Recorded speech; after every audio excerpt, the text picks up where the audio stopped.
அனைவருக்கும் அஸ்ஸலாமு அலைக்கும் வரஹ்மத்துல்லாஹி வபரகாத்துஹு. இன்று நான் எடுத்துக்கொண்ட தலைப்பு கவலை வேண்டாம். இன்னைக்கு நம்ம கடன் தொல்லையால், வட்டி தொல்லையால், வியாபாரம் தொல்லையால் நிறைய கவலைப்படுறோம். அந்த கவலையால் வீட்டை சண்டை போடுறோம். ஆனால் நபி ஸல்லல்லாஹு அலைஹி வஸல்லம் அவர்கள் பட்ட கஷ்டத்தோட நம்ம கஷ்டம் ரொம்ப சிறுசு. ஒரு தடவை யூதர்கள் நபி ஸல்லல்லாஹு அலைஹி வஸல்லம் அவர்களோட தலையை வெட்டி கொண்டு வந்தால் 100 வட்டகம் பார்த்து அறிவிச்சாங்க. அப்போ நபி ஸல்லல்லாஹு அலைஹி வஸல்லம் அவங்களும் அபூபக்கர் சித்திக் ரலியல்லாஹு அவங்களும் சிறு குகையில மாட்டிக்கிட்டாங்க. யூதர்கள் விடாமல் தேடுறாங்க. அப்போ அபூபக்கர் சித்திக் ரலியல்லாஹு அவங்க நம்ம மாட்டிக்குவோமா யார் ரசூலுல்லாஹ்னு கேட்டாங்க. அதுக்கு நபி ஸல்லல்லாஹு அலைஹி வஸல்லம் அவங்க சொன்னாங்க, லா தௌசின் இன்னல்லாஹ், கவலைப்படாதீங்க, நம்மளோட அல்லாஹ் இருக்கான்னு சொன்னாங்க.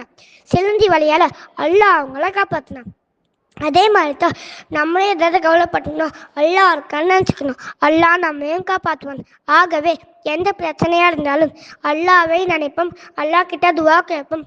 இன்ஷா அல்லாஹ். அஸ்ஸலாமு அலைக்கும் வரஹ்மத்துல்லாஹி வபரகாத்துஹு.